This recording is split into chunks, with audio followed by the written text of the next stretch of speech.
அனைவருக்கும் வணக்கம். என் பெயர் பார்த்தசாரதி. இந்த கேரி தீவை பற்றி சொல்லணும் அப்படின்னு நம்ம ஒரு முயற்சி எடுக்கும்போது அது ரொம்ப சுவாரஸ்யமான விஷயம் எனக்கு.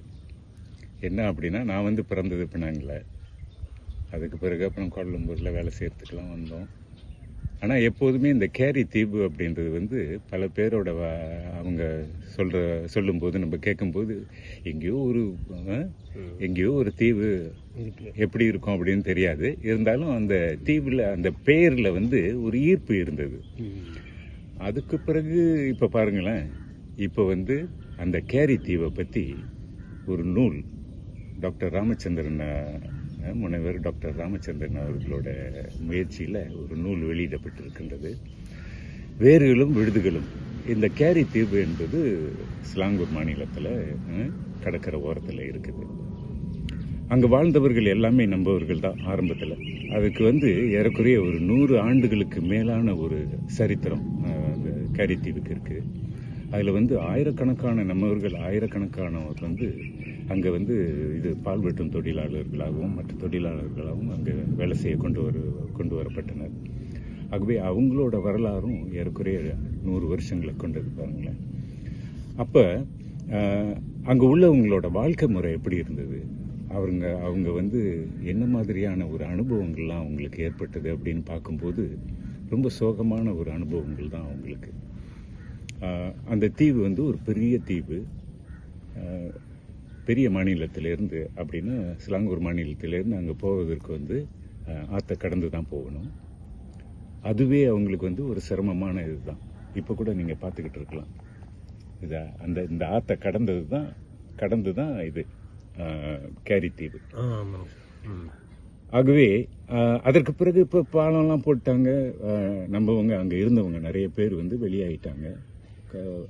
ஆனால் அதற்கு முன்பாக அங்கே வாழ்ந்தவர்களோட அனுபவங்கள், ஒரு 65 பேர் அங்கே வாழ்ந்தவர்களில் ஆசிரியர்கள், வேலை செய்தவர்களும் அங்கே ஆசிரியர்களும் இருக்காங்க. அங்கேயே தொழிலாளர்களாகவும் அவங்களோட 1ஆம் தலைமுறை, 2ஆம் தலைமுறை, 3ஆம் தலைமுறை கூட அங்கேயே வாழ்ந்திருக்காங்க. ஸோ இந்த நூலில் வேர்களும் விழுதுகளும் என்ற இந்த நூலில் அவங்கள பற்றிய அனுபவங்கள் எல்லாம் ஒரு 65 பேர் பகிர்ந்து கொண்டிருக்காங்க. அந்த அனுபவங்கள்லாம் நம்ம படிக்கும்போது ரொம்ப சுகமான அனுபவம் தான். அதே சமயம் இளம் பிராயத்தில் சின்ன பிள்ளைங்களுக்கு அது எப்போதுமே ஏன்னா இயற்கை தழுவிய ஒரு தீவு அது. ஆகையினால அந்த இயற்கையை அந்த பிள்ளைங்க ரசித்து அவங்களோட இளம காலத்தில் ரசித்து எழுதியிருக்காங்க. ஆனால் அதற்கு பிறகு அவங்க தொழிலாளர்களாக அங்கே வேலை செஞ்சது பலவிதமான துன்பங்களுக்கும் சோதனைகளுக்கும் இடையில் அவங்க வேலை செஞ்சுருக்காங்க. வேலை செஞ்சு சொற்ப சம்பளம் தானே முன்பு எல்லாருக்குமே. ஆகவே அவங்களோட அந்த அனுபவங்கள்லாம் நம்ம படிக்கும்போது அது, ஏன்னா நான் அந்த நூலோட தொகுப்பாளராகவும் ஒரு தொகுப்பாளராகவும் இருந்திருக்கேன். அதனால அவங்களோட அனுபவம்லாம் படிக்கும்போது ரொம்ப சோகமாக இருந்தது. ஆனால் இதில் ஒன்று பாருங்கள், அந்த கேரி தீவு, குறிப்பாக கேரி தீவில் இருந்தவங்களோட வாழ்க்கை முறை இப்போது அந்த கேரி தீவை விட்டு எல்லாரும் 3/4 பேர் வெளியாகிட்டாங்க. வெளியாகி இப்போ அவங்களோட சொந்த வாழ்க்கை, சொந்த வர்த்தகத்தில் ஈடுபட்டது அப்படின்னு ரொம்ப நல்ல நிலையில் இருக்கிறதா தான் நான் சொல்லுவேன். அந்த தீவில் இருந்தவங்க மற்ற தோட்டங்களை போது ஒப்பிடும்போது வெளியே வந்தவங்க எல்லாம் இப்போதைய நிலையில் கொஞ்சம் ரொம்ப நல்ல நிலையில் இருக்காங்க. அதில் ரொம்ப குறிப்பிட்டு சொல்லணும்னா 4-5 பேர் அறிவியலாளர்களாக இருக்காங்க. அப்படின்னா சயின்டிஸ்டாக கூட இருக்கிறாங்க. அதில் குறிப்பாக சொல்லணும் அப்படின்னு சொன்னால் ரேவதி அப்படின்றவங்க ஒருத்தவங்க. அவங்க இந்த மருத்துவத்துறையில் ஆய்வாளராக இருக்காங்க. பினாங்கில் ஆய்வாளர், சயின்டிஸ்டாகவும் இருக்காங்க. அதுக்கு பிறகு அப்புறம் பூபதி அங்கேயே பிறந்து வளர்ந்து அங்கேயே தமிழ் பள்ளியில், இவங்க எல்லாருமே முக்கால்வாசி பேர் இல்லை, ஆக மொத்தத்தில் எல்லாருமே தமிழ் பள்ளியில் படித்தவர்கள் தான். அதில் திரு பூபதியும் ஒருத்தர். அவர் ஆங்கிலத்தை சொல்ல வேணுமா, சாயில் சயின்டிஸ்டாக இருக்காரு. அப்படின்னா ஒரு ஆய்வாளர். நம்ம எது இப்போ ஒரு விவசாயம் நடத்துறதுக்கு அது என்ன, எப்படிப்பட்ட மண், அல்லது அங்கே ஏதாவது ஒரு கட்டணம் எழுப்புறதுனா எந்த மாதிரி இடத்துல எழுப்ப முடியும் அப்படின்ற அந்த ஆய்வெல்லாம் செய்கிற ஒரு ஆய்வாளர். ஆக அங்கே உள்ளவங்களுக்கு அது படிக்கிறவங்களுக்கு தான் நீங்கள் படிக்கும்போது அவங்களோட அனுபவங்கள் எல்லாருக்கும் தெரிய வரும்.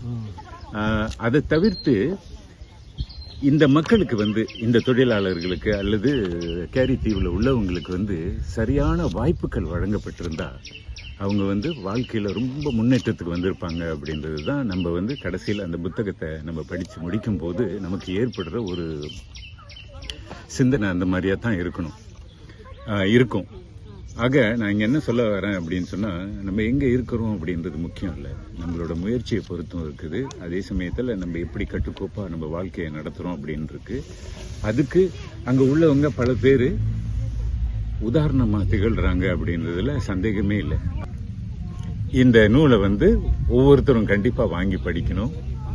கேரி தீவுனா எங்கேயோ ஒரு உலகத்தில் எங்கேயோ உள்ள ஒரு தீவு, எல்லாரும் போக ஆசைப்படுறாங்க அப்படின்னு இல்லை. நம்ம மலேசியாவிலே இருக்குது, சிலாங்கூர்லேயே இருக்குது. எல்லாரும் அந்த தீவுக்கு போகலாம். இந்த தீவுக்கு போகிறதுக்கு முன்னால் இந்த புத்தகத்தை நூலை வாசிச்சிங்கன்னா அது எப்படியாப்பட்ட அழகான ஒரு தீவு, கடல் முழுதும் கடலும் நீரால் சூழப்பட்ட ஒரு தீவு எப்படி இருக்கு. அந்த சாலைகள்லாம் இப்பொழுது வந்து சாலைகள்லாம் போடப்பட்டிருக்கு, அப்புறம் பாலம் போட்டிருக்காங்க. ஆகையினால நம்ம அங்கே போகும்போது ஒரு 10 கிலோமீட்டர் தூரத்துக்கு அப்படியே நேராக இருக்கும் ரோடு. இரு பக்கமும் வந்து மரங்கள், பனை மரங்கள், அதெல்லாம் பார்க்கறதுக்கு ரொம்ப அழகான ஒரு தீவு. எல்லாரும் அதை கண்டு கழிக்கலாம். நூலையும் வாசித்து மகிழலாம்.